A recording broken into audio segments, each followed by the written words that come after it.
You have that brochure? Yeah.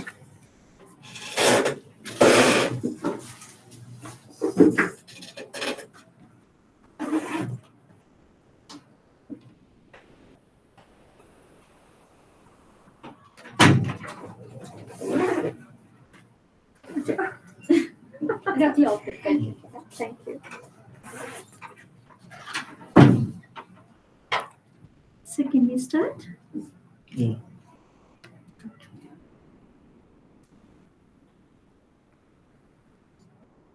Okay, let's start.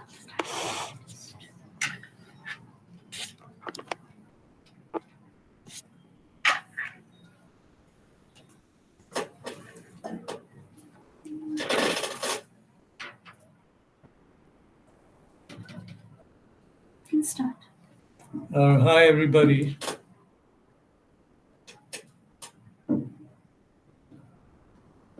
Yeah, I may have to check.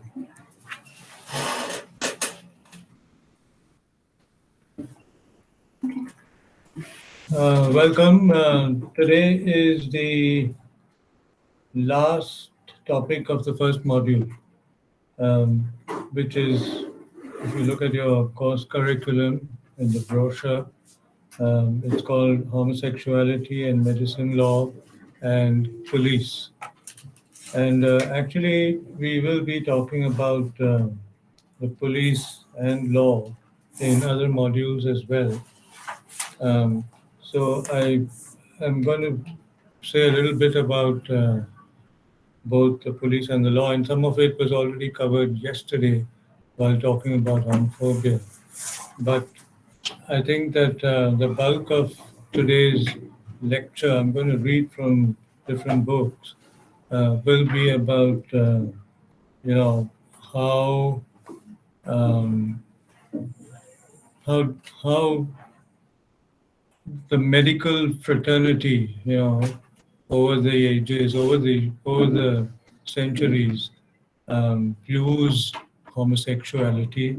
What are the different landmarks over here, and where are we right now?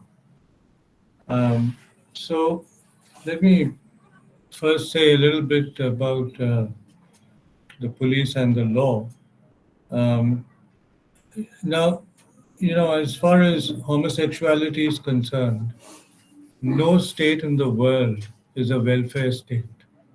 Every state is a police state. And you know the difference, I guess, between a welfare state and a police state. So even in democracies, which are supposed to be welfare states, unlike dictatorships, when it comes to alternative sexuality and the practice of it, no state is really a welfare state.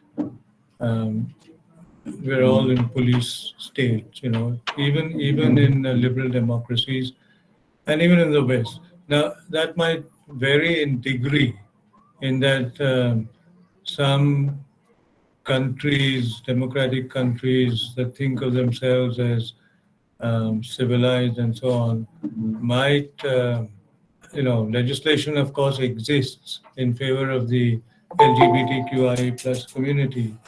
But there's always a difference between what is stated in law, in theory, and how it is interpreted in practice. But there are countries which would try and reduce the let's call it surveillance. That's the word that Foucault uses. The surveillance element when it comes to sexual minorities. Now, in America, even in the military, till Bill Clinton's time, President Bill Clinton's time, gays and lesbians were just not allowed to be in the army. By the time Clinton became the American president, they introduced what they call the DADT, don't ask, don't tell policy, where one could be homosexual or lesbian in the army, but you'd have to be quiet about it. You couldn't be open about it. Um, it's like being closeted and not being a practicing homosexual. So this was a DADT policy in Clinton's time, and it was only in President Obama's time that they finally got rid of even the DADT policy, and one could be openly homosexual or lesbian in the U.S. Army. Um, so that is how it is in America. It may be similar in other Western European countries, but even so, the surveillance element cannot be written off altogether. Um, I have a quote from Michel Foucault, well-known philosopher and theorist.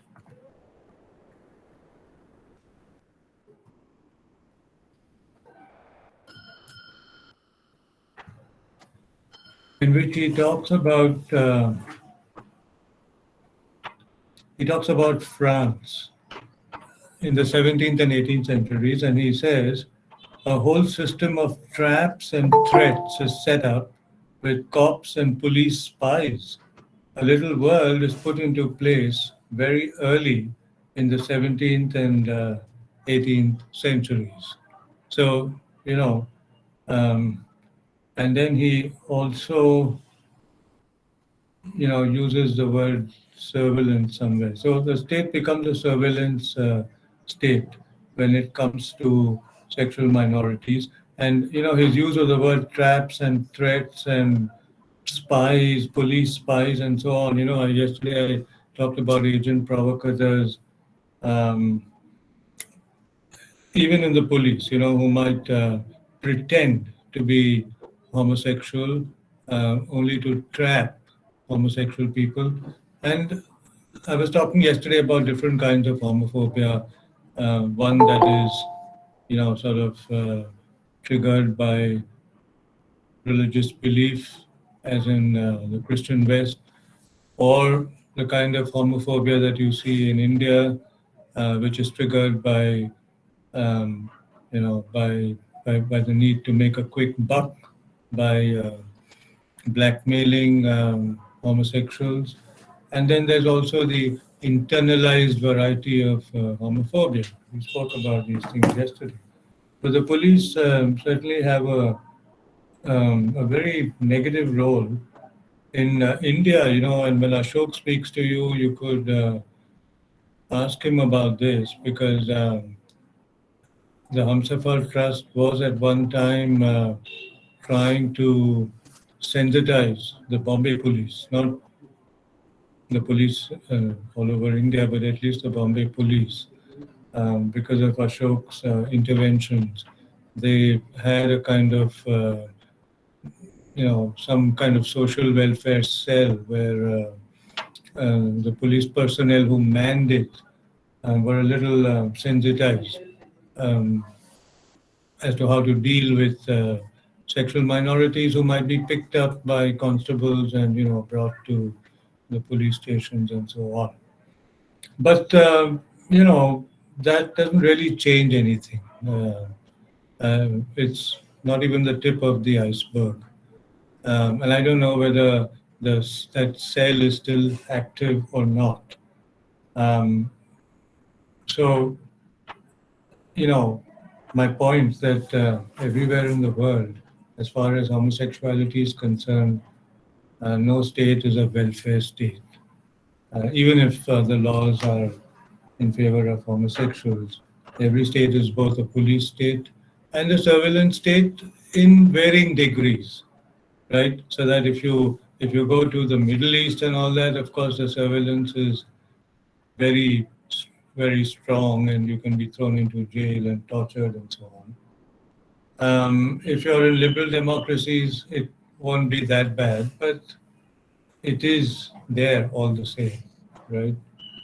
Um, so that is as far as the police are concerned. And I think that the flashpoint occurs, and we have a whole module, a whole lecture on the Stonewall Riot in the next module. So I won't preempt what I will be saying over there now, but suffice it to say that the Stonewall Riot, some people don't like the word riot and prefer the word uprising, in New York City in 1969, where the LGBTQIA community got together and, beat up the police who habitually and routinely would beat them up. So this was a kind of rebellion against the oppressor. That, in a way, symbolically, marks the beginning of gay liberation, the Stonewall Riot, um, where the police had a stellar role. This is the exact date of the riot is towards the end of June 1969, but this was building up throughout the 1960s. This this first of all coming together, right, of gay people and forming unions and so on. Um, these were obviously out gay men and women and trans people coming together and forming unions and so on, to change the laws, because up until that point, homosexuality was illegal throughout the United States, and you know, and fight for rights, not equality, as Eve Sedgwick says. Um, the gay movement is a little different from the women's movement in that in the women's movement, the fight may be for gender equality, whereas in the gay liberation movement, it is for rights. It's not necessarily for equality with heterosexuals. So that was building up throughout the 1960s, and it was culminated in the Stonewall Riot, where the police took a severe beating as a result of that riot, and they suffered casualties and so on. But after that, like I said, symbolically, that marks the beginning of gay liberation. Um, First in America and in the West, and then it, of course, spreads to other parts of the world, including India. By 1990, Ashok Rao Kavi in Bombay set up the first gay support group, the Humsafar Trust. And that wouldn't have happened, if um, we did not have the example of what was going on in other parts of the world um, before us. Now, as far as the law is concerned, homosexuality, which has been an offense in most religions, and the two main religions here would be Islam and Christianity, um, now also tends to become an offense in law. And this is how I would say that religion and politics collude, because what is an offense in religion now becomes an offense in law. As I think it was Ruth Juanita, I quoted that yesterday. So what's a sin now becomes both a sin as well as a crime. And we suffered from the effects of that because the British ruled us, um, and we suffered from the effects of that in the 19th century, at the height of Victorian rule and Victorian morality. So we're going to, of course, be talking about that as well in the next module. So I do not want to preempt what I'll be saying there right now. But the bulk of today's talk is really going to be about the medical profession. And there, because obviously homosexuality, to the extent that it is seen as a disorder, involves the medical profession, right? Now, the moot question is that how do we see it? Do we see it as a disorder, or do we see it as perfectly normal? Now, it's easy to say that we see it as perfectly normal. Um, I do, of course, see it as normal, and most of us, who are um, openly queer or LGBT and have been so for 3 to 4 decades, of course, see it as, perfectly, we don't see it as a disorder, right?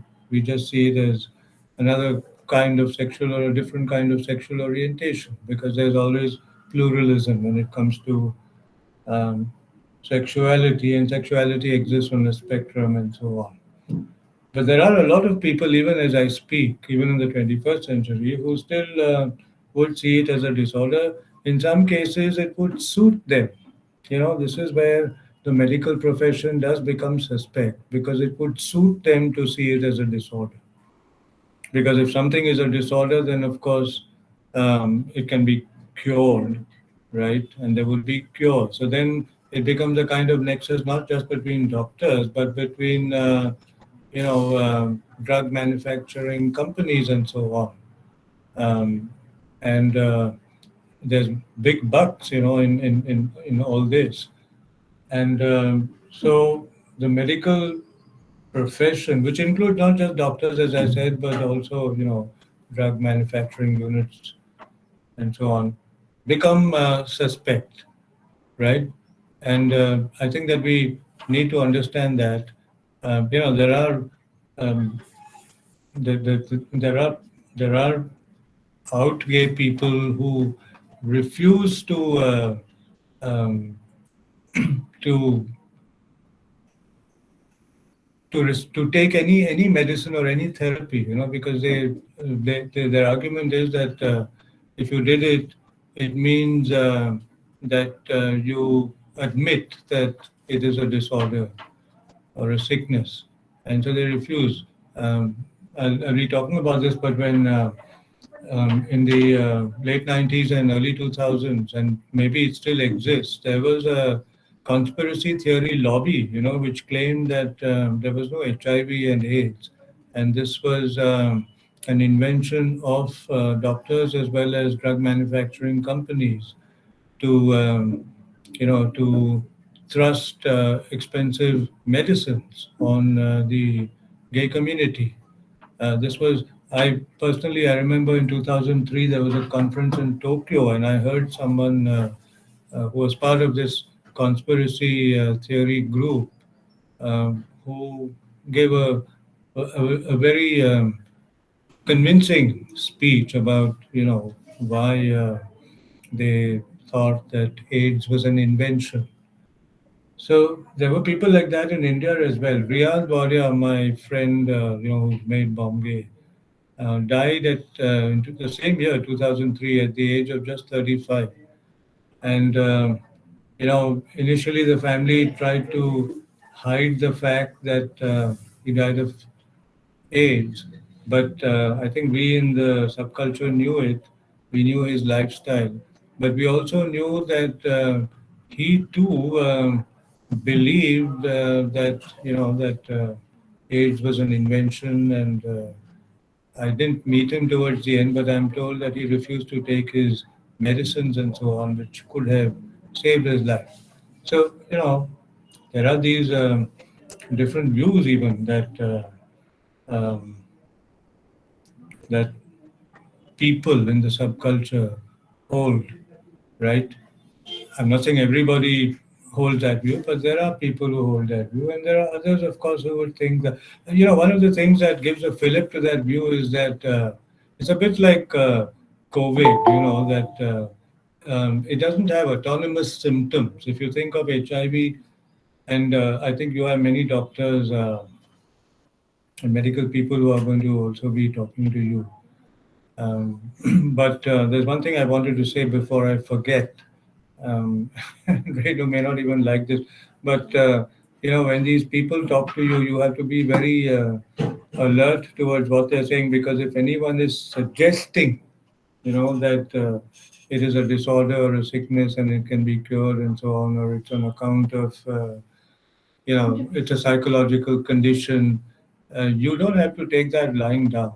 You take it from me. I'm not a medical person, though both my parents were, but they were not infectious diseases specialists or anything. But take it from me that you have to contest that view, because there may be, there certainly are doctors all around us who still would have that view. It's just that we have chosen the people we've invited to come and speak to you very carefully. But you never know that there are residues of these prejudices and so on.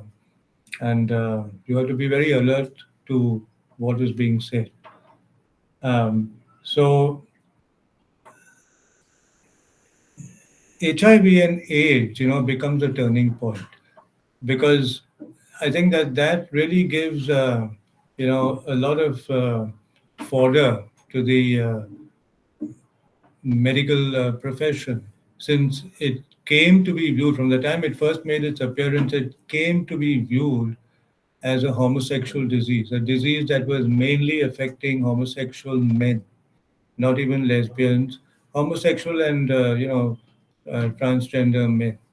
It was affecting them more than anybody else. It wasn't affecting heterosexuals that much, and it wasn't affecting lesbians that much. So it came to be seen, as a homosexual disease from the time it first made its appearance, roughly in the late 70s, early 80s in America. Now you can go into the history of HIV, and they say it came from Africa, from the monkeys and so on. And I don't want to go into that, but I'm concerned with how it was received once it started affecting human beings, when human beings got infected, and there was no cure, and it was even seen as a kind of mysterious illness, because the symptoms were pneumonia and tuberculosis and so on. But in spite of treatment, people did not get cured. There were a lot of deaths. A lot of people died um, everywhere in the world. More in some countries than in other countries. And so that becomes a flashpoint. You will recall that Sedgwick, about whom I spoke earlier, even says that it is AIDS that is responsible for driving a wedge between mainstream heterosexual feminists and lesbians, because till then they were, they were allies, and there was some such thing as political lesbianism. Some people believed that lesbianism was the applied side of feminist theory. So there was all that, there was camaraderie between mainstream heterosexual feminists and lesbians. But the moment AIDS made its appearance, um, this rift happened between mainstream hetero feminists and lesbians. And the whole idea of lesbianism and homosexuality being seen as responsible for, for sort of bringing on this epidemic on the world, which was killing a lot of people. This, this was a point of view that took center stage from that point on. And then I don't think that really changed, right? So not only was because AIDS was a sexually transmitted disease. There were earlier sexually transmitted diseases like syphilis and gonorrhea, venereal diseases as they were called, but those were not as serious as HIV in that people were not dying of those venereal diseases, and they did have cures. But HIV, which incidentally stands for human immunity virus, and AIDS stands for acquired immunity deficiency syndrome, was attacking the immunity system itself. as a result of which, you know, those who were infected with the virus became vulnerable to different kinds of infections. It could be pneumonia, it could be tuberculosis, it could be acute diarrhea, and so on, high fever. And in spite of the ordinary medications for those diseases like pneumonia and tuberculosis and diarrhea, they were still dying, right? Um, and then, by the 90s, of course, this is where the drug cartels come into the picture, because they were trying to find a cure, and they succeeded. You know, they succeeded in not a cure. Let me correct myself. This wasn't a cure, but they succeeded in coming up with what was called at that time a cocktail of drugs, which would at least contain the virus, because the virus attacked the bloodstream, and it would at least prevent the virus from from multiplying in the human body, and it would contain the spread of the virus in the human body. This was in America at least called AZT first, this cocktail, and later on it came to be called ART, which stands for antiretroviral therapy. Um, and but AZT and even ART in the initial years were very, very expensive, prohibitively expensive, so that only those who were wealthy could afford the treatment, you know. And then, of course, over the years, the prices came down, so that today we are at a point that if you take a poor country like India, even in the late 90s and early 2000s, that was one of Riyadh Warrior's arguments, I know this for a fact, was that I'm well off and I can afford the medicines, but if they are so expensive, what about poor people, who are infected with the virus?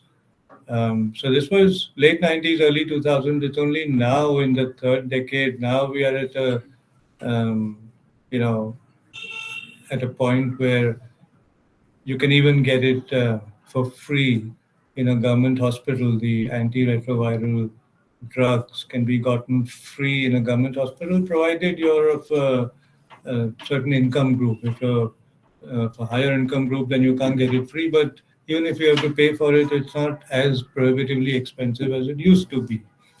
Mind you, there's no cure for it. It can only be the virus is in the body. Now, they're working. There are trials and all that going on to find a cure. But I don't think any of those trials have really borne fruit as yet, you know.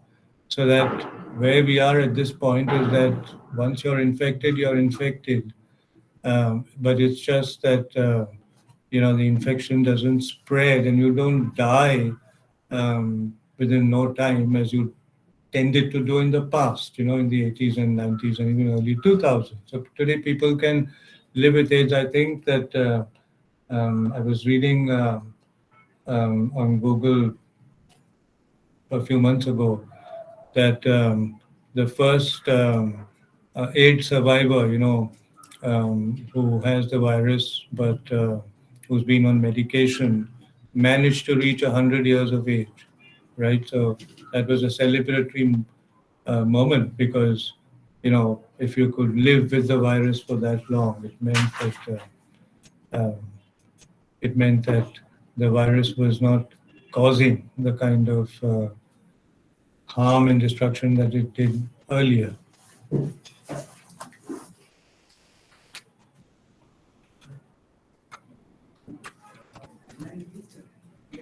I was writing a few things down in the morning, and I thought I would tell you that AIDS, when it made its appearance, turned out to be, if you want, I'll put that down. Um,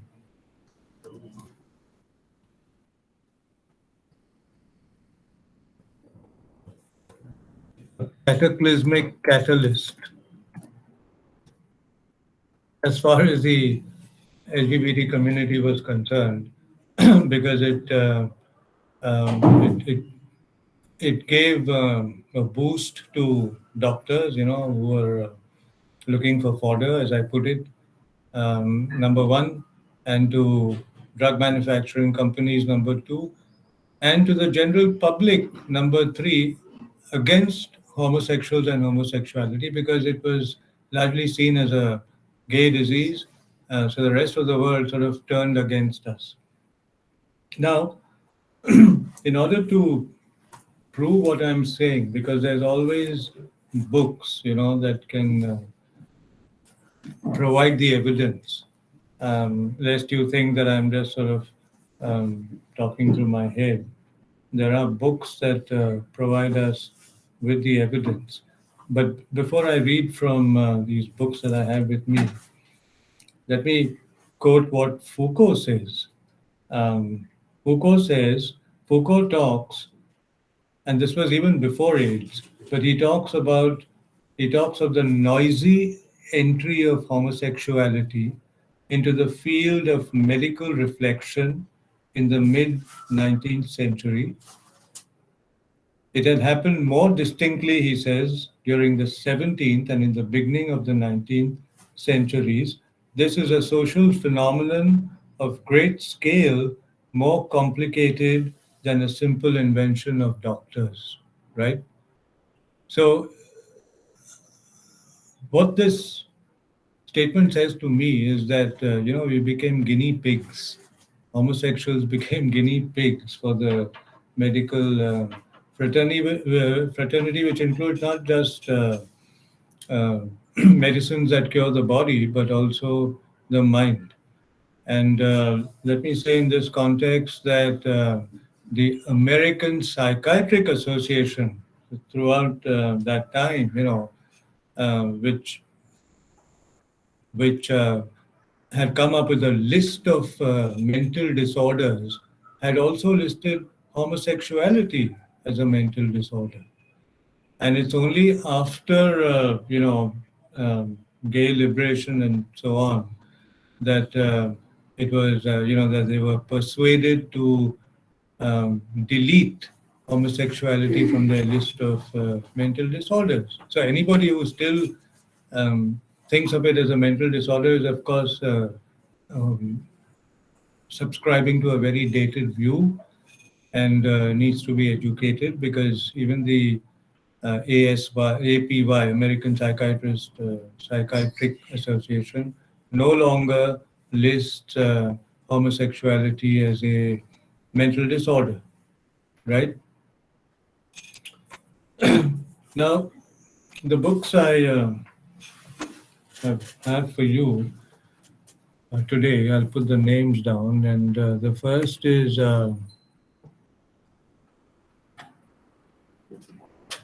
the author is Abraham Varghese.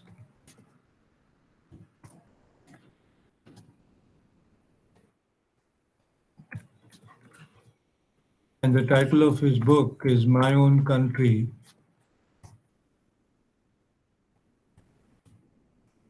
And the subtitle is A Doctor's Story.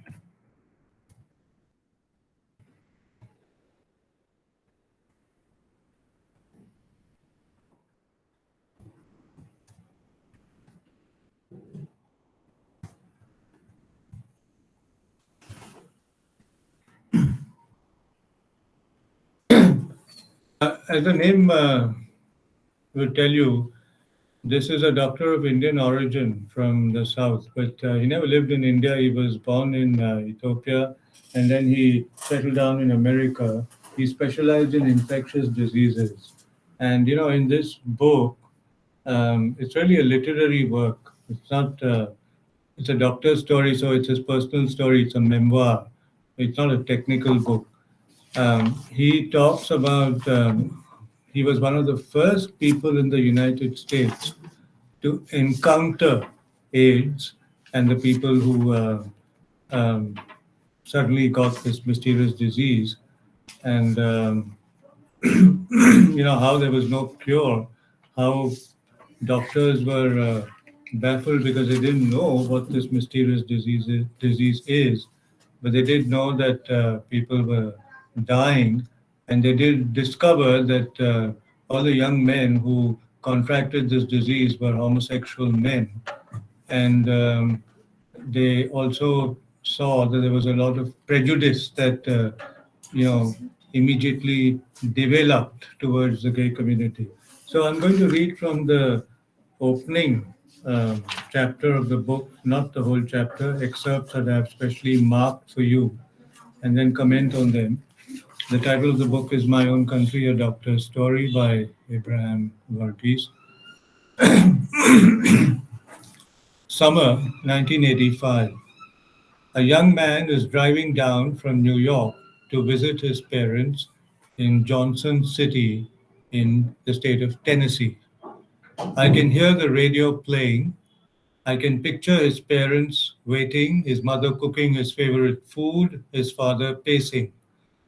I see the young man in my mind, despite the years that have passed. I can see him driving home along a route that he knows well and that I have traveled many times. He started before dawn. By the time it gets hot, he has reached Pennsylvania. 300 or so miles from home, he begins to feel his chest tighten. So he's not feeling well. He rolls up the windows. Soon, chills shake his body. He turns the heater on full blast. It is hard for him to keep his foot on the accelerator or his hands on the wheel. By the time he reaches Virginia, the chills give way to a profuse sweat. Now he is burning up and he turns on the air conditioner, but the perspiration still soaks through his shirt and drips off his brow. His lungs feel heavy as if laden with buckshot. His breath is labored, weighted by fear and perhaps by the knowledge of the burden he is bringing to his parents. Maybe he thinks about taking the next exit off Interstate 81, that's the highway, and seeking help. But he knows that no one can help him, and the dread of finding himself sick and alone keeps him going. That and the desire for hope. So it has an anecdotal opening, which talks about this young man who's driving home and suddenly takes ill in the car.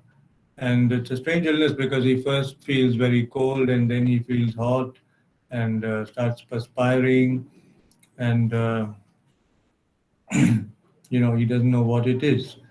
And he's also afraid of going home in that condition and being a burden on his parents. All right, another excerpt from the same chapter. It's a continuation. In the early evening of August 11, 1985, he was rolled into this is the same young man. Let's see what happens to him. In the early evening of August 11, 1985, he was rolled into the emergency room of the Johnson City Medical Center, the Miracle Center, as we referred to it when we were interns. Puffing like an overheated steam engine, he was squeezing in 45 breaths a minute. See how ill he is. Or so Claire Bellamy, the nurse, told me later. It had shocked her to see a 32-year-old man, so now we know his age, he's just 32. It had shocked her to see a 32-year-old man in such severe respiratory disease, a respiratory distress. He sat bolt upright on the stretcher, his arms propped behind him like struts that braced his heaving chest. His blond hair was wet and stuck to his forehead. His skin, Claire recalled, was gunmetal gray, his lips and beds blue. Nail beds blue.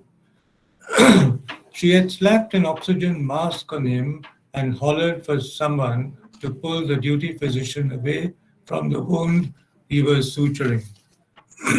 A genuine emergency was at hand, something she realized even as it overtook her, she was not fully comprehending. She knew what it was not. It was not severe asthma. status asthmaticus. It was not a heart attack. She couldn't stop to take it all in. Everything was happening too quickly. With every breath he sucked in, his nostrils flared. The strap muscles of his neck stood out like cables. He pursed his lips when he exhaled, as if he was loath to let the oxygen go, hanging on to it as long as he could. Electrodes placed on his chest and hooked to a monitor showed his heart fluttering at a desperate 160 beats per minute. On his chest x ray, the lungs that should have been dark as the night were instead whited out by a veritable snowstorm. So that's his condition once he's brought to hospital. See how ill he is, and see importantly how the nurse, Claire Bellamy, who's attending to him, she doesn't know what it is, but she knows what it's not. She knows it's not asthma and she knows it's not a heart attack. Patients in their rooms watching TV sat up in their beds. Visitors froze in place in the corridors, looking at this young man's condition. More doctors arrived. Some came in street clothes, having heard the call as they headed for the parking lot. Others came in scrub suits. Ray was running the code. He's one of the doctors. He called for boluses of bicarbonate and um, epinephrine for a second intravenous line to be secured and for Claire to increase the vigor but slow down the rate of her chest compressions. The code team took their positions. The beefy intern with Nautilus shoulders took off his jacket and climbed onto a step stool. He moved in just as Claire stepped back, picking up the rhythm of chest compression without missing a beat, calling the cadence out loud. With locked elbows, one palm over the back of the other, he squished the heart between breastbone and spine, trying to squirt enough blood out of it to supply the brain. The ER physician unbuttoned the young man's pants and cut away the underwear, now soiled with urine. His fingers reached for the groin, feeling for the femoral artery to assess the adequacy of the chest compressions. Now, all this is very medical, because he's a doctor. A crash cart stocked with ampules of every variety, its its defibrillator, paddles charged and ready, stood at the foot of the bed as the pharmacist recorded each medication given and the exact time it was administered. The clock above the stretcher had been automatically zeroed when the code blue was called.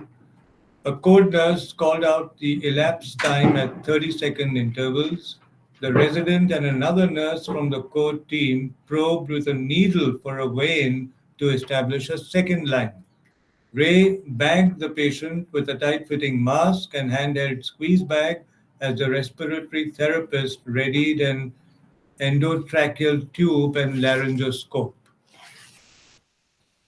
At a signal from Ray, the players froze in midair while he bent the young man's head back over the edge of the stretcher.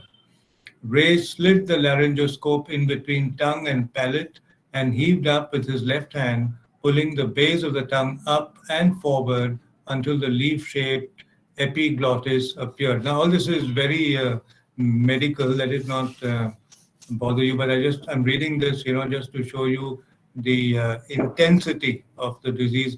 This is the first time, almost the very first case of AIDS in America.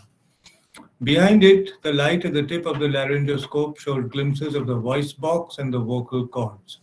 With his right hand, Ray fed the endotracheal tube alongside the laryngoscope, down the back of the throat, past the epiglottis, and past the vocal cords, this part done almost blindly and with a prayer, and into the trachea. Then he connected the squeeze bag to the end of the endotracheal tube and watched the chest rise as he pumped air into the lungs. He nodded, giving the signal for the action to resume. See how much they are doing. They're trying their best to save this young man. Now Ray listened with his stethoscope over both sides of the chest as the respiratory therapist bagged the limp young man. He listened for the muffled whoosh of air, listened to see if it was equally loud over both lungs. He heard sounds only over the right lung. The tube had gone down the right main bronchus, a straighter shot than the left. He pulled the tube back an inch, listened again, and heard air entering both sides. The tube was sitting above the carina, above the point where the trachea bifurcates. He called for another chest x ray. A radiopaque marker at the end of the tube would confirm its exact position. With a syringe, he inflated the balloon cuff at the end of the endotracheal tube that would keep it snugly in the trachea. Claire wound tape around the tube and plastered it down across the young man's cheeks and behind his neck. The blue in the young man's skin began to wash out, and a faint pink appeared in his cheeks. The ECG machine, which had spewed paper into a curly mound on the floor, now showed the original rapid heart rhythm restored. At this point, the young man was alive again, but just barely. The code blue had been a success. In no time, the young man was alive. In no time, the young man was moved to the intensive care unit, that is ICU, and hooked up via the endotracheal tube to a machine that looked like a top-loading washer, gauges and dials covering it. No, gauges and dials covering its flat surface. Its bellows took over the work of his tired diaphragm. He came awake an hour later to the suffocating and gagging sensation of the endotracheal tube lodged in his throat. Even as the respirator tried to pump oxygen into his lungs, he bucked and resisted it, tried to cough out the tube. One can only imagine his terror at this awakening, naked, blazing light shining in his eyes, tubes in his mouth, tubes up his nose, tubes in his penis, transfixed by needles and probes stuck into his arms. He must have wondered if this was hell. Now let us see if after all this effort, they managed to save him. No. 3 weeks after his arrival, the young man died. The New Yorkers left before the funeral. The respirator was unhooked and rolled back to the respiratory therapy department. A heated debate ensued as to what to do with it. There were, of course, published and simple recommendations for disinfecting it, but that was not the point. The machine that had sustained the young man had come to symbolize AIDS in Johnson City. Some favored burying the respirator. Now you see the prejudice. Even the equipment, they don't want it to be used on others. Some favored burying the respirator, deep sixing it in the swampy land at the back of the hospital. Others were for incinerating it. As a compromise, the machine was opened up, its innards gutted, and most replaceable parts changed. So they just sort of burn it down. It was then gas disinfected several times. Even so, it was a long time before it was put back into circulation. Now, the last part of this chapter. About 2 months after the young man died, I returned to Johnson City. I had previously worked there as an intern and resident in internal medicine, and I was now coming back after completing my training in infectious diseases in Boston. People who knew me from my residency days stopped me and told me the sad story of this young man's homecoming. But it was not always recounted as a sad story. Did you hear what happened to Ray? A doctor asked me. He proceeded to tell me how a young man had dropped into the emergency room looking like he had pneumonia, but turning out to be, this is the words of the doctor, a homo from New York with AIDS. Let me say over here that you should, you can say homosexual, but the shortened form of the word homosexual to homo is a word of abuse, right? But this is, and it's not as if this doctor, America is an English-speaking country. It's not as if this doctor didn't know. It's like, calling a black person Negro. It's as bad as that. but this is exactly what he says. Um, so he says to Abraham, Dr. Abraham Varghese, that the patient turned out to be a homo from New York with AIDS. The humor resided in what had happened to the unsuspecting Ray, the pie in your face nature of the patient's diagnosis. Some of the veteran ICU nurses, perhaps because this case broke through their "I've seen it all" and more honey attitudes, astonished me with their indignation. Now, note this, I've underlined this. This is the nurses and their prejudice. In their opinion, this, and they pronounce it as homosexual, okay? This homosexual with AIDS clearly had no right to expect to be taken care of in our state of the art computerized ICU. See the discrimination? Should a nurse and a doctor, be discriminating in this way? When I heard the story, the shock waves in the hospital had already subsided. Everyone thought it had been a freak accident, a one time thing in Johnson City, which is incidentally part of what they call the Bible Belt in America. This was a small town in the country, a town of clean living, note this, a town of clean living, good country people. So homosexuals are not clean living, good country people. AIDS was clearly a big city problem. It was something that happened in other kinds of lives. I can tell you from personal experience, a friend of mine in 2003, the same year, um, that Riyadh Wadia passed away 2003, was also diagnosed, and I happened to go to see him in hospital in Pune, here in Pune. And so this shows you how these prejudiced attitudes are universal. He's talking about Johnson City, and I'm talking about Pune City. But this nurse from Kerala said exactly the same thing that those nurses there say. So one of the things I found that they did was they immediately isolated my friend. They vacated the ward. I'm not exaggerating. They disinfected it, and this nurse had the temerity to say in the hearing of this, because he was married and I was there, his friend, and he had a small child. And so, in the presence of his family, she had the temerity to say in Hindi, in her Kerala Malayali accent, that this man's life is over, but now he has to think of, um, we can't let others in the hospital die. Uska life to khatam ho gaya, that sort of thing.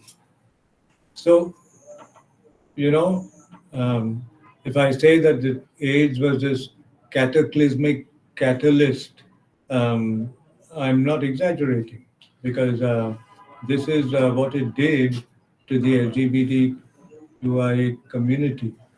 Overnight, it became a stigmatized disease that um, discriminated against a whole community. Even those who had nothing to do with the disease were all sort of,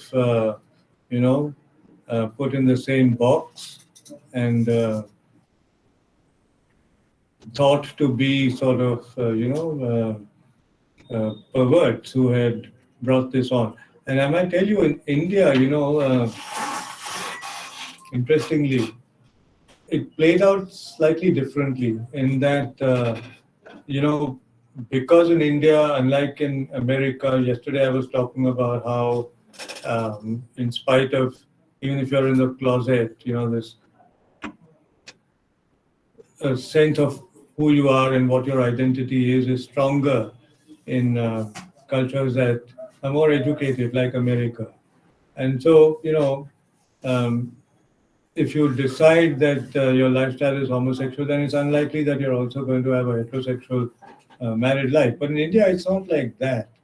And a lot of closeted homosexual people, also had regular traditional heterosexual marriages to women, right? But they continue to be homosexual as well.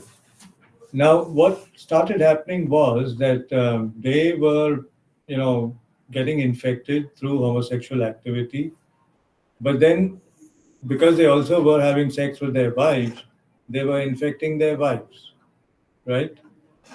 And in some cases, even newborn children were being born with the HIV virus in their bodies. And in Amol Palekar's film Quest, this is exactly what is shown, because the homosexual friend, has AIDS, but then there's a scene where um, a school, this wife is a lawyer. Her name is Sai, I think, and she gets a client, a very unfortunate lower middle class woman who tells her that the school has dismissed my little child from the school because he has HIV. And then she fights the case and so on. And then she realizes, that's a sort of awakening in the character of the wife in the film. So you can watch this film Quest on YouTube. But so this is the excerpt from this book that I wanted to read. I'm not reading anymore from this book, but you can see for yourself, and at question time, if you want to make any comment. But you can see how terrible, it was at the time. And the only difference between then and now is that, people are not dropping down dead the way this man dropped down dead. Later in the book, it's a very moving book, because later in the book he talks about not just this one case, but there were several others, similar homosexual young men who were dying. And he talks about how their partners, their lovers, were not even allowed to attend their funerals by the biological family. And the biological family in these cases actually became very angry against the partners and lovers, because they thought that it was through their, perverse lifestyle that their own children had acquired the disease and had died. So that, again, now that is something that since 2020, when COVID struck, has also been affecting the LGBT community, in that partners are not recognized since there's no gay marriage. They're not recognized as caregivers. Blood relations are privileged over, romantic and sexual partners, which is unfortunate, isn't it? And like I was saying yesterday, or maybe earlier, that's, as far as I'm concerned, one of the only reasons why same-sex marriage should be made legal, right? For at least at least the reason that then relationships will have legal recognition, which now they don't. So that is the first excerpt that I wanted to read.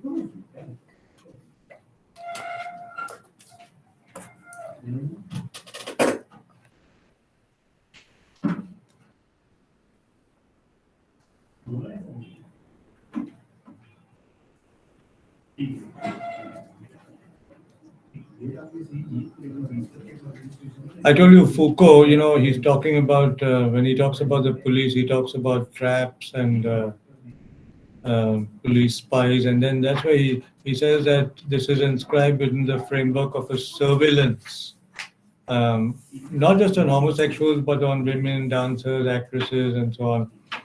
But it seems to me, he says, that the surveillance of homosexuality began a little early.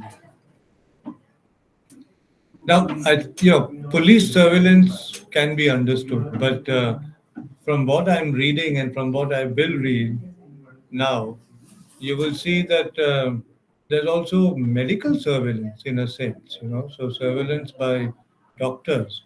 And I think that that cannot be forgiven, because doctors take an oath to cure patients, to maintain confidentiality, to not discriminate against patients, to do their best, as these doctors were trying to do in this account that I just read. But all doctors are not like that, um, when it comes especially to treating HIV infection.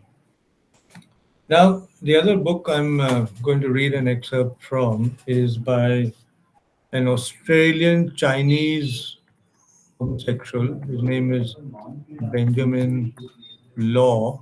I reviewed this book for the Indian Express some years ago, and the title of the book is Geisha, and the subtitle is Adventures in the Queer East.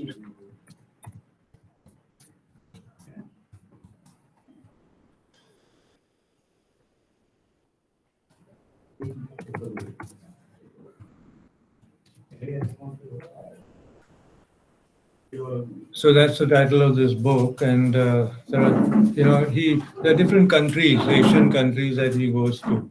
This Australian Chinese gay writer to study the life there, the culture, the life, and he goes to Indonesia, Thailand, China, Japan, Malaysia, Burma, which is Myanmar, and finally India.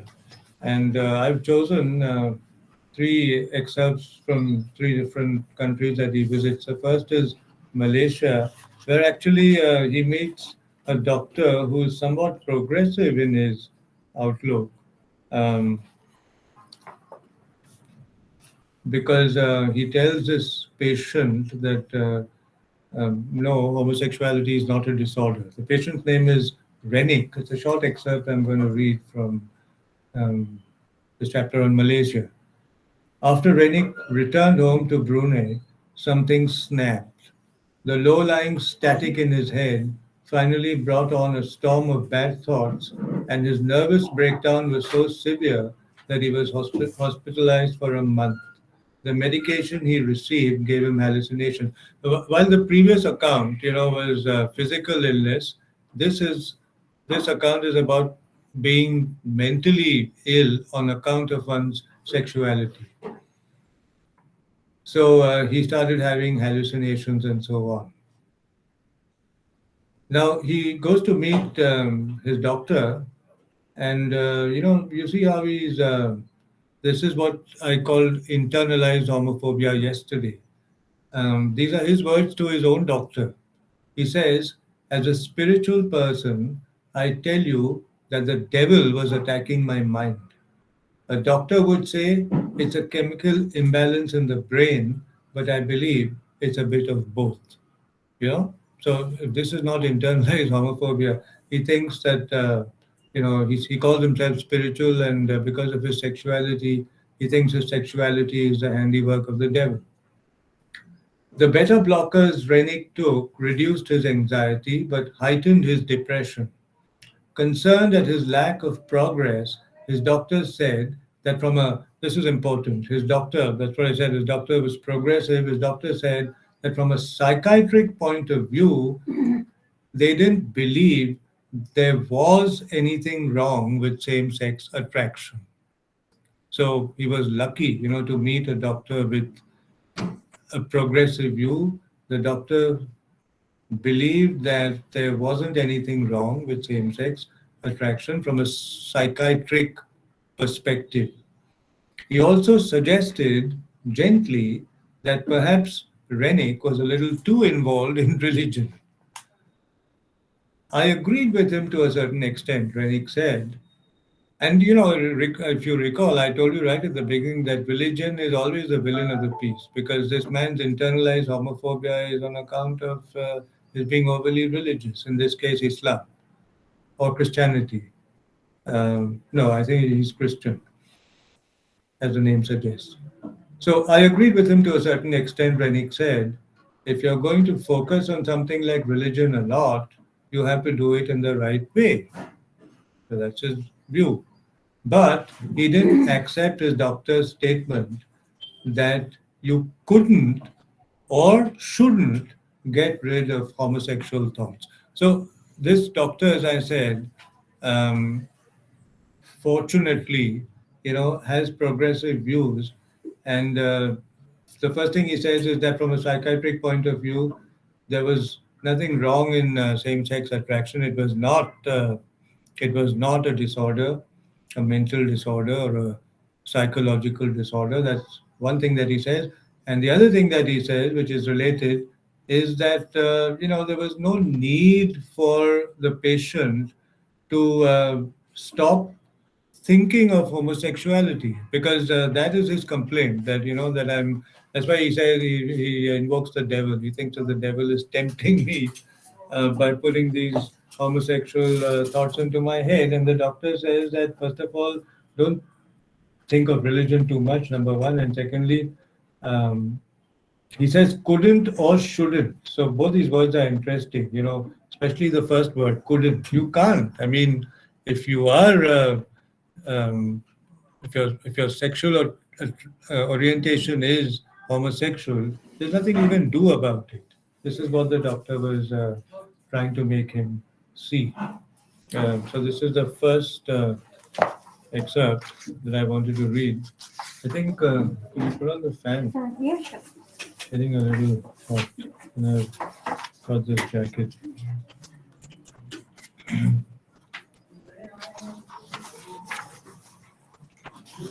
And the second excerpt is from, it's a longer excerpt when he goes to Burma or Myanmar. Let's see what happens over there.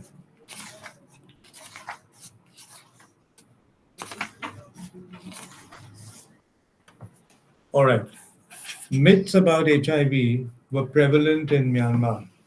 The most pervasive belief was that if someone had HIV, you would be able to see evidence of it.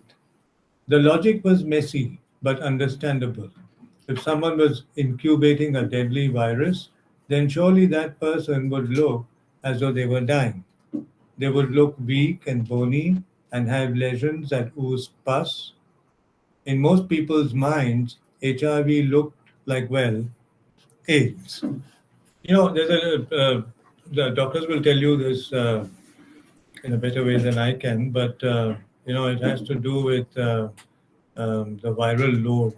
So when the viral load is low, it's called HIV, and when the viral load becomes high, then it's called full-blown AIDS, right? So HIV is the first stage, and they say that if you're diagnosed early, you can prevent HIV from becoming full-blown AIDS. But people often don't go for treatment, and this is when the viral load keeps on increasing, and HIV becomes full-blown AIDS. These beliefs were held even by more educated Burmese. Zin Min, I don't know how this is pronounced, but the last name is Htet.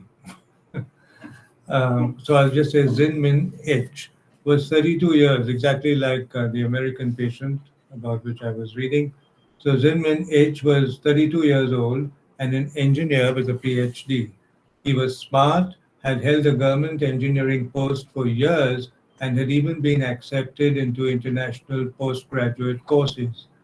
When I met him in Yangon, that's Rangoon, I guess, he was dressed like a businessman on casual Friday, wearing an iron pink collared shirt and smelling of cologne. Zin Min H was also HIV positive. Originally, we'd been scheduled to talk about his work for Myanmar's International HIV/AIDS Alliance, but during a walk to a hotel bar, Zin Min H told me the story of how he'd gotten HIV from a long term boyfriend. The boyfriend had since gone off to work in Singapore, and Zin Min H had no way of contacting him. Zin Min H wasn't sure if the boyfriend knew he was HIV positive. I didn't suspect him, he said, because he looked very handsome and strong. Macho, you mean? He nodded. And you didn't think anyone like that could get HIV? This is what the author asks. He shook his head. I wrongly stereotyped that HIV cannot exist in a person who is handsome. This is my misconception. Zen Min H was a bone like his boyfriend, versatile. So that's a word from the local language, but what it means is versatile and masculine presenting. Versatile would mean that, what in the subculture, the sexual lingo, you're both a top guy and a bottom guy. They both assumed HIV exclusively affected transgender or feminine men. So they don't identify as transgender. These were the men usually targeted for HIV tests by NGOs, which came back to sex roles because transgender, they're called apwint in Burmese, were always on the receiving end of anal sex. Zinmin H said he learned how HIV was spread only after becoming HIV positive himself far too late.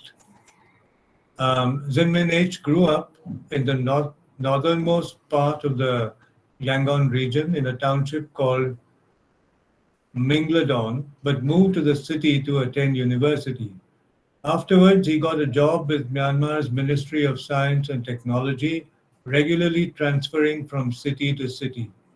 When he was offered the opportunity to study in Germany and India, he had a mandatory health check, including blood tests, standard policy for anyone intending to leave the country. Zinmin H was posted in Mandalay at the time and didn't think there would be anything wrong with the results. But he had been getting weird fevers on and off with increasing frequency. He thought it was just his immune system playing up. When he went back to Yangon's National Health Laboratory to get the test results, they told him he was HIV positive. The doctor gave him the results unceremoniously, without counseling, referrals, or words of comfort, then let him go. His doctor did say one thing though, because he knew Zinman H worked for the ministry, he told him very clearly, don't talk about your blood test results to the government. So you see, because that can affect he can be thrown out of his job. And that's the other thing about HIV. People lost not just their lives and livelihoods. I mean, they also lost their livelihoods before they lost their lives. Perhaps it was the shock of the results or just a coincidence in timing, but his fever took hold properly soon after his diagnosis. Zinmin H's lymph nodes swelled up, his body temperature spiked, and constant diarrhea left him badly dehydrated. He was away from home and on his own in a Yangon hostel. He called in sick from work, closed the doors to his dorm room, and stayed in bed for a week. At the end of that week, one of Zinman Head's friends came to visit, worried about his health. Knowing he looked ravaged, Zinman Head told his friend he was HIV positive. His friend didn't flinch and said his sister worked at, some kind of medical center in Holland. Staff at the abbreviation is MSF. So staff at MSF Holland's Tazeen clinic diagnosed Zinmin Head as also having tuberculosis, a disease that commonly affects Burmese people, not just Burmese people, everybody with HIV. It's known as an opportunistic infection because it's easy to infect an HIV weakened body. For the first few weeks, Zinmin H was on powerful anti-TB drugs. In the meantime, his CD4 count, the gauge of his immune system's strength, was plummeting, but he would have to wait another 4 months to go on ARTs since they couldn't overlap with TB medications. That's the thing, that these medications cannot overlap because that can be harmful. So since he was taking medicine to cure his TB, he couldn't immediately be started on ART. As Zinman had recovered from TB, he tried sorting out the logistics of his job. His government post was in Mandalay, an overnight bus ride from Yangon, but he'd need to stay in Yangon to commit himself to his forthcoming ART, that's antiretroviral therapy regime. If he slipped off the strict ART schedule, he would have to start it again. There were far fewer ART supplies in Mandalay than in Yangon, and no guarantees he would receive his required dosage. Zinmin H's work supervisor was the rector of Yangon University, someone with connections and power, and so he took a gamble. He told her he was HIV positive and asked her whether he could work in Yangon. Troubled, she urged him to disclose his status to the minister responsible for his job. She hoped that the ministry would be able to issue him with an official transfer. Jinmin H sat down and wrote the letter, ignoring his doctor's advice never to tell the government that he was HIV positive. For the next 8 months, he stayed in Yangon on a temporary transfer, started ART treatments, and worked as a university lecturer while he completed his PhD. He recovered from the TB, and despite the initial side effects of the ARTs, his health returned. Then Zinman H's professor received a phone call from the minister himself. Zinman H's file had come to his personal attention, and he demanded that Zinman H take long term sick leave from his ministry job. So, he doesn't want him around because he's positive. Zinman H could be reaccepted into his ministry role, the minister said, but only once his blood tests came back HIV negative. HIV is not like COVID, that you're positive and then it becomes negative. Once you're positive, you are positive. So this ministry man was so ignorant that he didn't even know that once you're positive, you can't go back to being negative. Everyone knew that that was impossible. The message was blunt: don't come back. Knowing this part of his life was over, Zinmenage folded and resigned. Then he caught the bus back home to Mingladon. Mingaladon. His parents, two younger brothers and one sister, still lived together in relative poverty, and the family relied on him and on his income to survive. It was impossible to explain why he'd lost his job without also disclosing his HIV status. He braced himself and told them the news. Now let's see how his family reacts. Their reaction was good, he said. They take care of me, but they don't want me to be MSM. MSM it stands for men who have sex with men. I laughed. So they are okay with you having HIV, but they are not okay with you being an MSM. He laughed too. Yes, he said.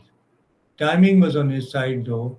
Zinman H looked healthy, and the ART treatment meant his risk of developing AIDS or another opportunistic infection had greatly receded. He was sure he could get another job. What would have happened if you hadn't been able to transfer to Yangon in the first place? I asked. I think I was dead, he laughed, trailed off, then stopped altogether. Dead by now, he said somberly. In his new role working for the International HIV/AIDS Alliance, Zinmen H was acutely aware that thousands of people in Myanmar needed ART. Some were on waiting lists for the medication, a life or death wait, while others didn't even know they needed it. Zinmen H would live, but he knew many others would die, especially if they lived outside the city center.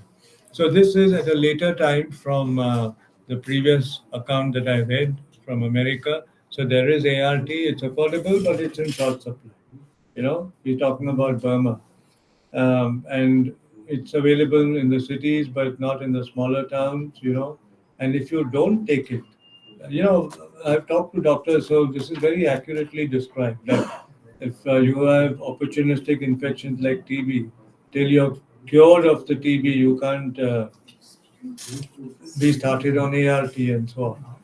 And also how the parents, say, okay, fine, we'll take care of you, but you should give up your homosexual lifestyle and so on. Now, the last excerpt, this is going to entertain you because it's from India.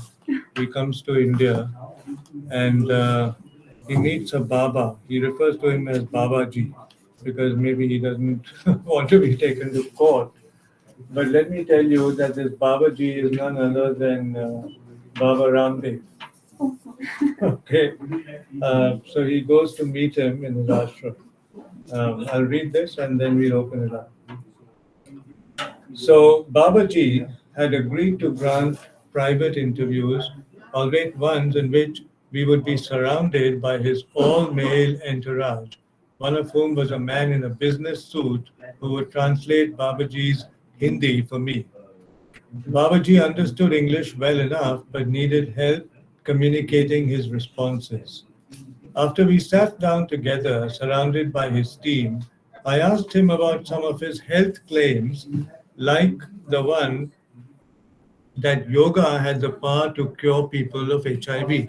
And you know that, do you know, you must be knowing that last year his Patanjali thing got into, yeah, they got into trouble because he claimed long before we had viruses, sorry, we had, what do you call it, Vaccine. vaccines, not viruses. He claimed that he had found a cure, right? And then Tablets. he got into trouble, and then they told him that, but there were still people who supported him, shockingly. Then he was told to say that, well, call them immunity boosters, but they are not vaccines. Okay, so Babaji laughed. Everything seemed to amuse him and said that he stood by those claims. So his claim was that yoga could cure HIV. I never claimed to have personally cured HIV, he said. But as far as HIV is concerned, there are three things that I've witnessed and claimed and will say even now. One is the viral load. The CD4 count responsible for your immune system in some people with HIV have decreased from 700 to 800 to as low as 25. Unbelievable, but he says that yoga did it. I nodded, understanding. By this stage, a person would technically have AIDS. I mean, yeah, if your CD4 is that high. The normal person CD4 is less than 100, supposed to be. Um, you know, okay. But, so he continues and he says, but through pranayam, that's his favorite brand of yoga, through pranayam breathing, the CD4 count becomes normal, Babaji said. The decrease in viral load is significant. The infection normalizes. Even now, there are patients who experience these benefits. He looked me in the eye as if to challenge me. It can still be achieved with any patient you wish to refer or to send. On one level, I was impressed, says the author. Babaji was familiar with the language of HIV and knew about CD4 levels and how viral loads worked. But the idea of AIDS patients doing breathing exercises to boost their immune system, odd. But then, look what he says. I'll end with this. He says, talking about homosexuality, he says, no, it's a habit. It's a wrong habit. And also, hold your breath, also, it's a mental disorder. He switched to English as if to make his statement more official. Homosexuality, he said, is a bad mental habit. So, what does he call it? A bad mental habit. His interpreter looked at me sternly to make sure I'd understood. This man actually doesn't believe a thing, but since he's interviewing him, he has to pretend that he's listening to him. So his interpreter looked at me sternly to make sure I'd understood. I nodded, and then Babaji continues and says, the perversion. So now, first he called it a mental disorder, then he called it a bad mental habit, and now he's calling it a perversion. The perversion can extend up to a level, Babaji continued, where, again, hold your breath, people wish to have sex with animals. I'll read that again. The perversion can extend up to a level, Babaji continued, where people wish to have sex with animals. This is bestiality, and you will recall that on the first webinar that we had, Ashok Rao Kavi actually came up with a statistic, and he said that there are people. Statistics show there are people who regularly indulge in bestiality and have sex with animals. But more interestingly, when and this is not the first time that Ramdev has expressed this view, he said the same thing on TV when the Delhi High Court decriminalized Section 377, and also later when the Supreme Court decriminalized it, and they were talking to different people, so they also talked to him. I don't know why the media gives him so much importance. And even there, he said the same thing. That next you will say that let men be allowed to have sex with animals. Now, I was thinking whenever I hear him that, if you recall the wording of 377 when we do it in the next module, Macaulay actually says, anyone who has unnatural sex with any man, woman, or animal, so he uses the term animal, and it's as if Ramdev is aware of it. And so, even to put bestiality and homosexuality, okay, you can. Shobra Kavi was right, and bestiality is a form of perversion, as is necrophilia, for example, sex with dead bodies. And if your, you know, queerness validates these things because it doesn't want to be judgmental about perversions and so on, that's another debate that one can have. But there is a fundamental difference between having sex with animals and having sex with human beings, in that animals can't give their consent, you know. So bestiality can never be consensual sex, and therefore to club homosexuality with bestiality is completely off the mark, and just shows you how how what's the word, how silly that kind of reasoning is even, right? So it's 4 o'clock. I read these excerpts, which I think are very important from very important books. So can you And mention the name of the book of Foucault, Michel Foucault? Because one yeah, is that's Punish called. and No, Discipline. there's a history of sexuality in several volumes, Yeah. but this is from a collection of his interviews. It's called Oh. Foucault Live. Okay. Just mention. Excuse me.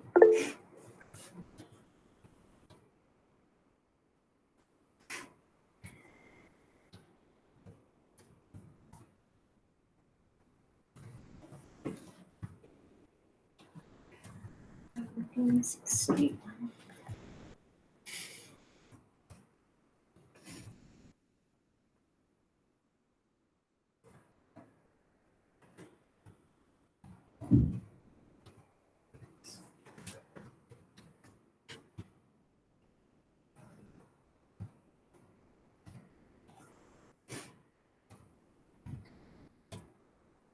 Okay.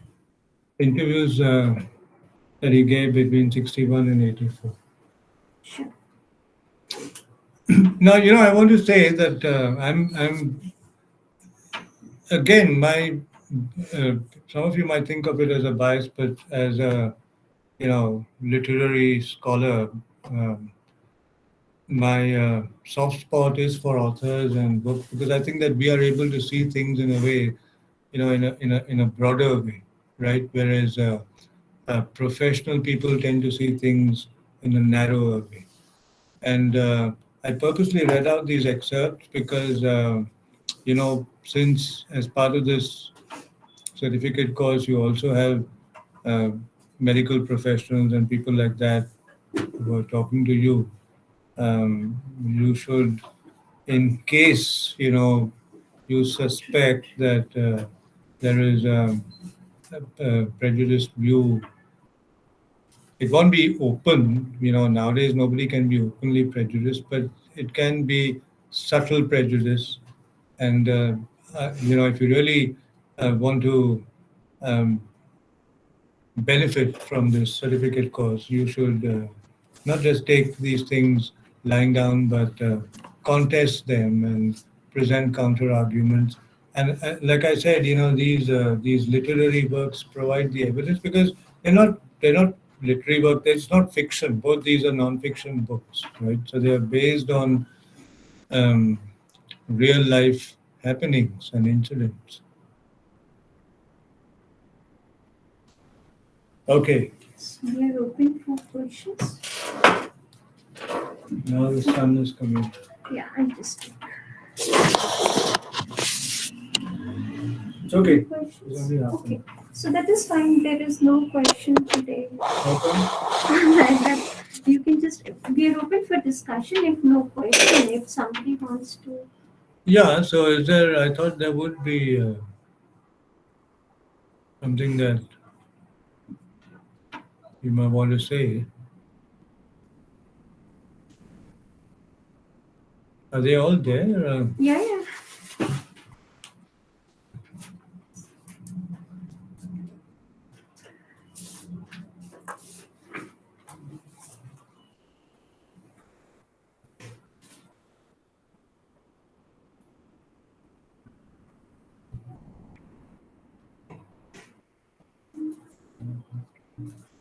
I'll tell you while you might formulate a question. Foucault talks here about, he uses the phrase noisy entry. He says the noisy entry of homosexuality into the field of medical reflection. What does he mean by that? Why do you think he calls it noisy entry? You know, because I guess what he means is that it wasn't treated like any other disease, which you go to a doc in order to cure it. But there's a lot of judgment. It becomes a very judgmental thing. There's a lot of judgment that surrounds the disease. I can tell you, there are even doctors who think that homosexuals deserve um, to be infected by AIDS because it's their corrupt and perverse lifestyle. It's a sort of punishment, and I'm not surprised that there are. I know for a fact.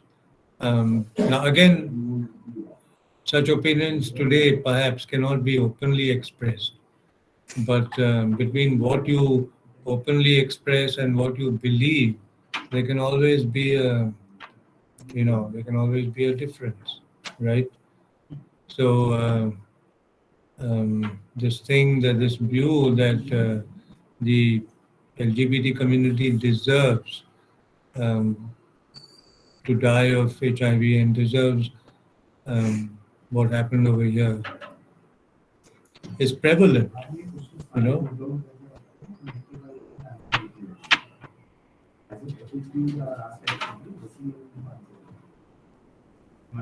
what is the status of HIV and AIDS today? Well, it's not as lethal a disease as it was in the 1980s and 1990s, and maybe early 2000s, and that's because antiretroviral therapies are available, affordable, and people can take them. So people are not dying the way they used to in the past. So it's not lethal anymore.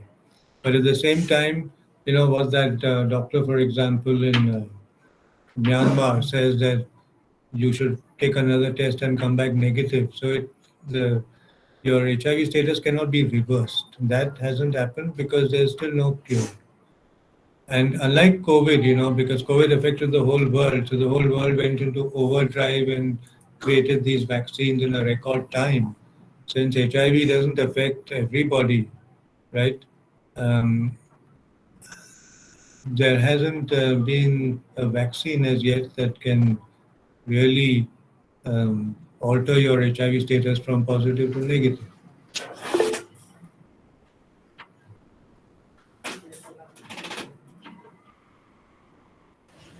So we have a question from Dhanashri ma'am. Shall I Yeah, read it out? yeah. One of the doctors had talked about slight differences between the anatomy of the brains and that levels of testosterone during the prenatal period may affect sexual orientation and gender identity. Do you agree with this theory? Levels of testosterone. Right, sir. And what else? The levels of testosterone during the prenatal period may affect sexual orientation and gender identity. I don't like the word affect. That's not the right word to use because it's not an affection or an affliction. Um, it can you might say that sexual orientation and gender dysphoria are dependent on what you say, but we shouldn't use the word affect, right? Because that is suggesting that there is something that's normal, and then this is a departure from what is normal. If that's what she meant, that's why I say there's all these subtleties that you have to be alert to catch. If she actually used the word affect, he or she, then the counter should be that that's not the right word to use. You can say that, you know, gender identity and orientation are dependent on what she was History. talking about. That's all right, um, because whether you are homosexual or heterosexual or trans or heterosexual is all the same thing, right? And we've got to be able to see all these things as, you know, only variations, and that's it, and not sort of prioritize them or create a hierarchy and say suggest that some of this is normal and other things are abnormal. Um, and even in the vocabulary that we use, we have to be careful that we don't give off this Yeah. view, you know, that as long as you say that, okay, all this is the same and it's dependent. So you can say that again, testosterone level. Why can't you put it the other way? That it is whatever she said, you know, that makes us heterosexual, right? And don't talk in terms of gender identity or gender dysphoria and homosexuality, but heterosexuality, because at the end of the day, all this is chromosomal, X chromosome and Y chromosome, and you know the way they come together. And people talk about the left side of the brain, right side of the brain. I'm not an expert in those areas, but you can say that sexuality or sexual orientation is dependent on these things. But my only limited point is that don't make it sound as if, you know, um, one set of these things is the norm and the other is a departure from the norm, or one is order and the other is disorder. Sir, I also had a question. So Yeah. you also talked about like how a sin becomes a crime, and then and then there's also homophobia present. So and you also mentioned like your position as a literally scholar. So Hmm. some of the literature and TV shows have like explored this idea as well, like how there's an element of shame attached to people who are HIV positive, and how they navigate that shame as the sin becomes a crime. So, can you talk a little more about like if you come across this theme of shame in any of the narratives and how it is carried forward from like the religion to the law and like from the becoming of like when the sin becomes the crime and how the shame is also connected to internalized homophobia? Yeah, these are two different things. Now, as far as HIV and AIDS are concerned, you know, the best film is Uni's first film, My Brother Nikhil, which I'll put down the name.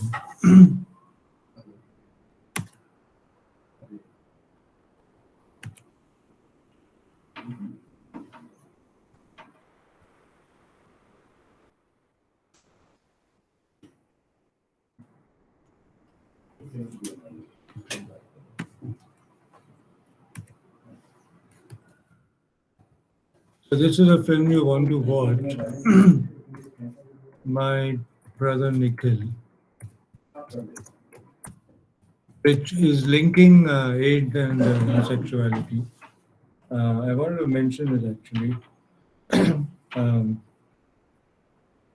and you know how this young man's father is very brutal with him when he realizes that, you know, son hasn't even come out to the parent, but when he's infected with HIV, they know at once that he must be homosexual.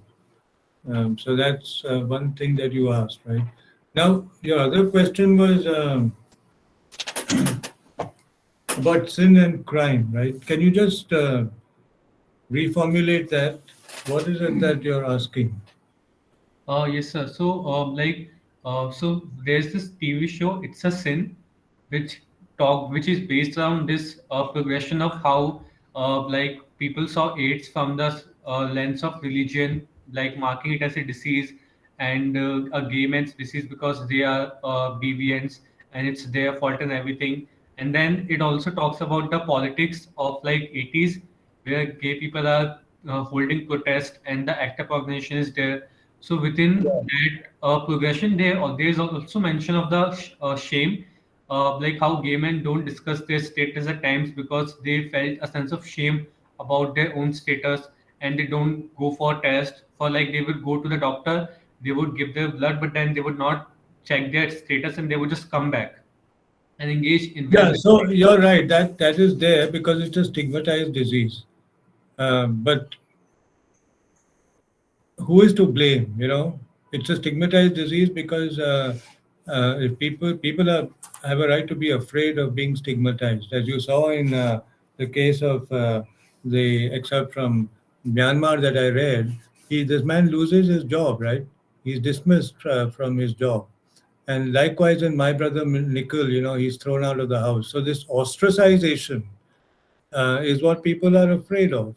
And ACT UP, yes, you're right. ACT UP is in North America, but in India also, there is this group. It's called AIDS Bhedbhav Virodhi Andolan. It sounds like ABVP, but it's not ABVP. AIDS Bhedbhav Virodhi Andolan, ABVA actually. And these are people who've tested positive and who've come together, because that's another kind of, actually, it should really be within the LGBT group. Again, another kind of hierarchy, that exists. I'm glad you brought this up. Is between those who are uh, those who are infected and those who are not, or those who are HIV positive and those who are not, right? Because the moment you're HIV positive, it's as if you can't have sex anymore, let alone. So then it means that you can't have an emotional life anymore. You can't have a fulfilled life anymore. Does it mean that? But to a lot of people, it means that. And that is the stigma. Because I don't think that if you really understand how HIV is transmitted, through bodily contact, mainly through anal intercourse, then there is everything to be said for protection, protected sex. Use condoms, and for a long while, support groups like Hamsafar Trust Yes. and Bindu's what is it called? Bindu's support group. They were concerned with advocating um, safe sex practices. Ashok Rao Kavi, because some of my friends also worked for him, he had these outreach workers who would go and distribute condoms and so on. So it's not as if life comes to an end. Sampathik Trust is what Bindus Sympathetic is called. trust. Yeah. And Sangama in Bangalore, and there's another one in Hyderabad. It's not as if life comes to an end, but that is how you're made to feel, and therefore the need to come together, is important because that's, what it really amounts to is being discriminated against within a larger discriminated community, right? That the LGBT community is already discriminated against, and now within that discriminated group, you suffer a kind of double handicap or double discrimination, dual discrimination, because you're also discriminated against on the basis of your HIV status, and that is why people don't want it to be known. You're right. A lot of people, actually, in the West, there's a view that you come, just as you talk about coming out about being gay, then you can also talk about coming out about being positive. And there are some famous people, who have been positive Hollywood actors and so on, and who have not been, secretive about their HIV status. But for the average person, there's a lot at stake, because today you might say that it's okay, homosexuality may be accepted, but to say that I should be accepted even though I'm positive is another ball game altogether, right? Because here there's no law even that can come to your defense, because the stigma is entirely social. The discrimination is social, right? And it can go to any length. I mean, families might think that the other children in the family might also be discriminated against. They might not be able to find marriage partners. People might lose their people might distance the entire family. And you're talking Social. about TV again on popular shows like Crime Patrol. Whenever this is the stereotyping, because whenever they show someone to be either homosexual, homosexual is all right, but homosexual as well as HIV positive, they always show him to be sick and dying, and but not nowhere does the narrative even attempt to be educative and let people know that that you can live with AIDS, and it's not this kind of fatal disease that implies that everybody who's positive is going to die sooner rather than later. It's not like that. So the stereotyping is there, and you're absolutely right. There should be actually more documentaries and films about this. My brother Nikhil, so far, is the only mainstream film, that in India. Elsewhere in Hollywood, you do have films, Philadelphia and so on. But in India, My Brother Nikhil is the film you want to watch. And there may be some TV, but the TV shows tend to be very stereotypical in that I've never seen a single TV show that is, showing someone who has HIV in a positive light. Um, so that is my response to your comment. Oh, yes, sir. Also, sir, one last thing. So Yeah. recently, there has been news coming up that HIV now infects more heterosexual people than gay or bisexual men. So, do you think what kind of narrative shift, especially since we talked about there's the stigmatization that's there around this syndrome, that can be there, given like the statistics are showing that more cishet people are being infected with the virus, like not overall, but in some areas at least. Is this with reference to India or in general? No, no, this is in reference to UK and like some of their cities, not with India. Right. So that's possible because viruses mutate and so on, So um, I haven't personally come across this. I do know that in India, it isn't.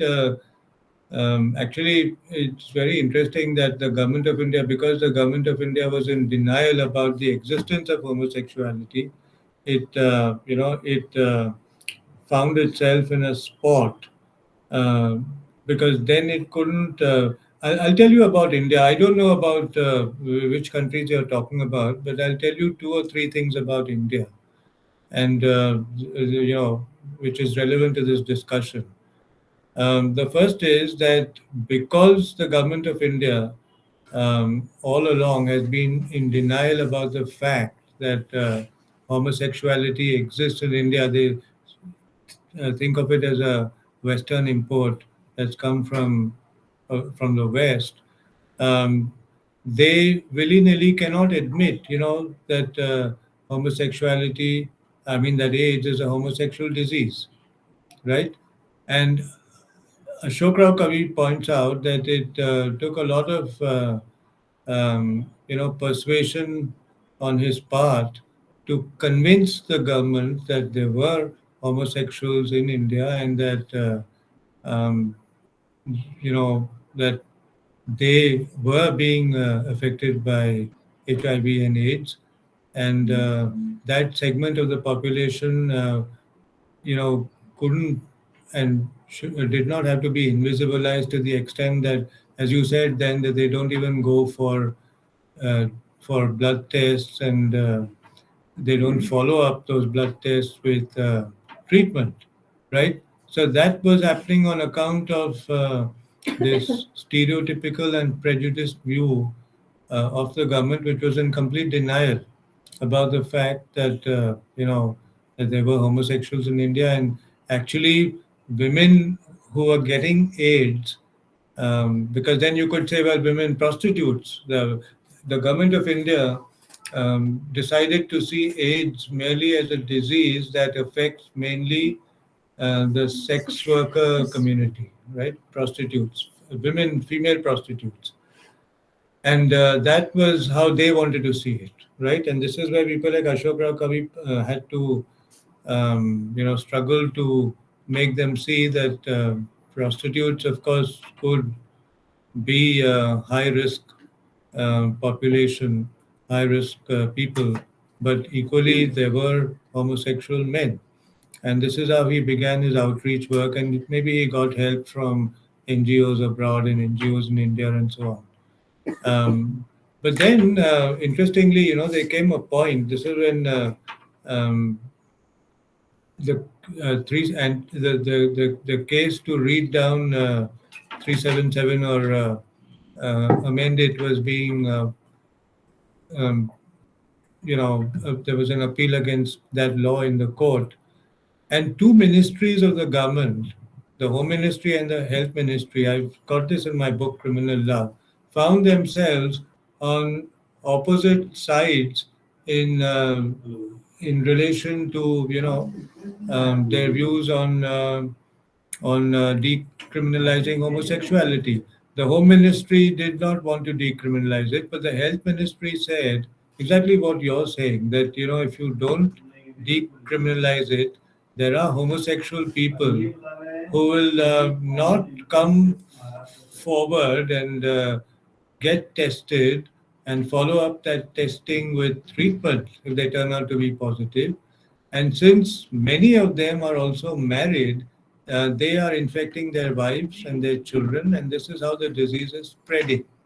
This was the point of view of the health ministry, whereas the home ministry believed that that 370s there were no homosexuals in India, and even if they were there, they were in a tiny minority, and and um, so addressing when you're talking about AIDS, that was not a group that even needed to be taken into account, and moreover, that could not be used as an excuse to change the law. This was the stand of the Home Ministry, which was different from the stand of the Health Ministry.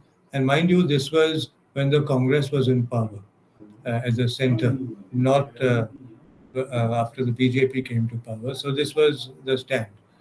So you see this contradiction, that they didn't think that, because what was happening is exactly what you're saying, that because of the stigma, um, gay men, even if they became sick, didn't want to get a test done, right? And even if they went for a test and the results came out positive, they didn't follow it up because, they were in the closet. You can be in the closet about AIDS just as you can be in the closet about your sexuality. And they felt that if they come out of the closet as far as their HIV status is concerned, it would wreck their married lives, right?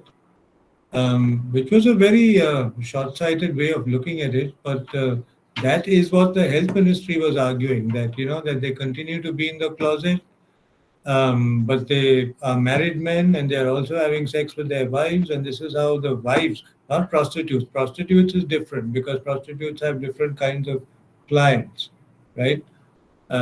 Including transgender sex workers, hijras. But because a lot of hijras were also affected by and infected with HIV. But these are, married Indian middle class women who are getting infected. And in some cases, the children were being born with HIV because they got it from the mother in the womb. So the health ministry, was quite alarmed with this and said that it's about time that we change the law. Because their argument was that if you legalize homosexuality, then one or two things might happen. Homosexuals may either then decide not to get married, right? And l- not in that way, women would be saved, or they would at least go for regular medical checkups, and if they turned out to be positive, they would go for ART and so on, because you know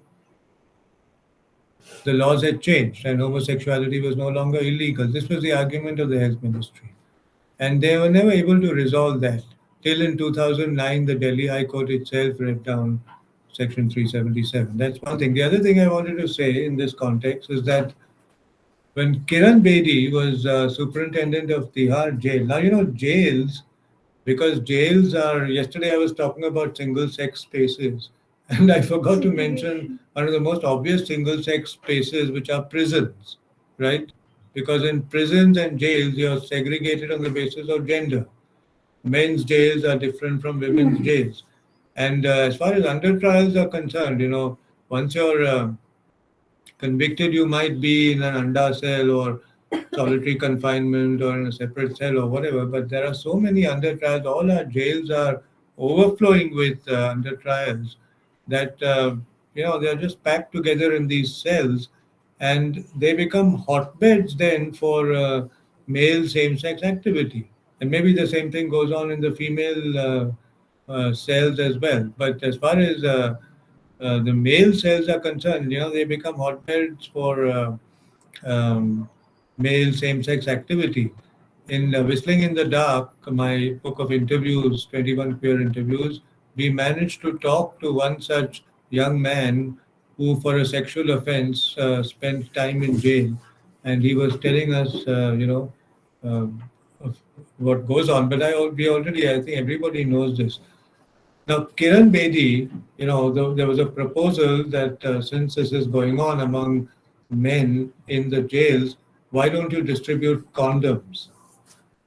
And her answer to that was that if I distribute condoms, and this was before 377 was read down by the Delhi High Court, her argument was that if I distribute condoms, it will mean acknowledging that there is homosexual activity going on in the Tihar jail, which I cannot do, because obviously it's not happening in front of me, but you know, it's only hearsay, and I cannot do something that will then make it clear that this is going on in the jail. This was her argument, which I would call again a kind of homophobic argument. And I don't know what eventually happened, but certainly jails are places where condom distribution and all that is very important. I don't know if that's happening now, but it's true that there's a lot of male same-sex activity in prisons because they are single-sex spaces for extended periods. It's not as if you're like you can also talk about dorms and hostels and so on.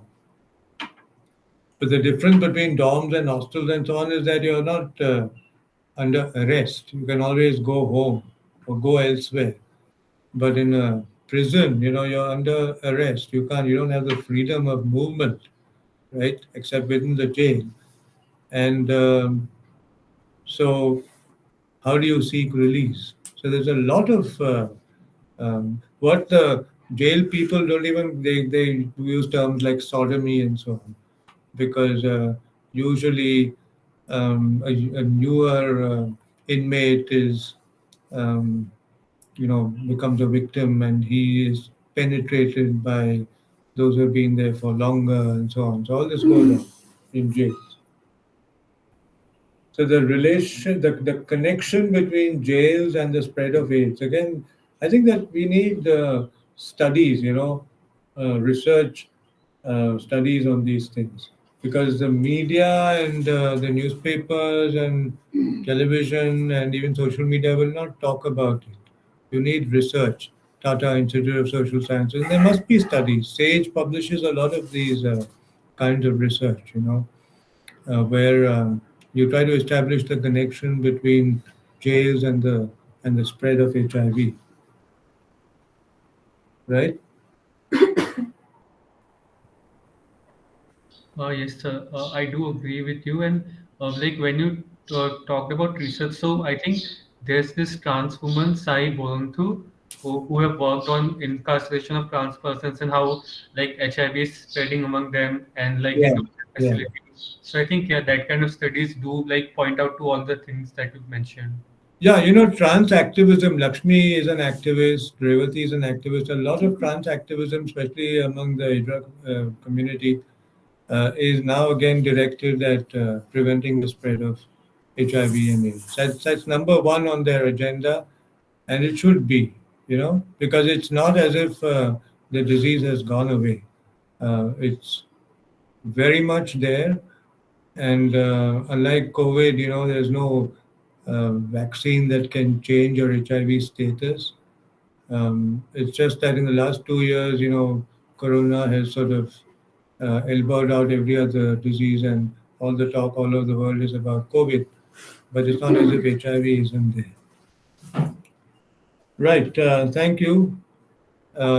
This brings me to the end of Today's. the first module, Yeah. and I hope you're all happy with the way things have gone. Renu, Yes, sir. you too. Definitely. And now I'll see you.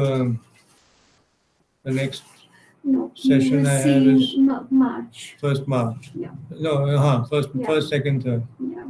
and we come to module 2, which has a lot to do with the law and the police, right? Yes. Yes. So that's module 2. Meanwhile, you have guest speakers next On week. medical, social medical Right. aspects of HIV. Right. Okay. Thank you.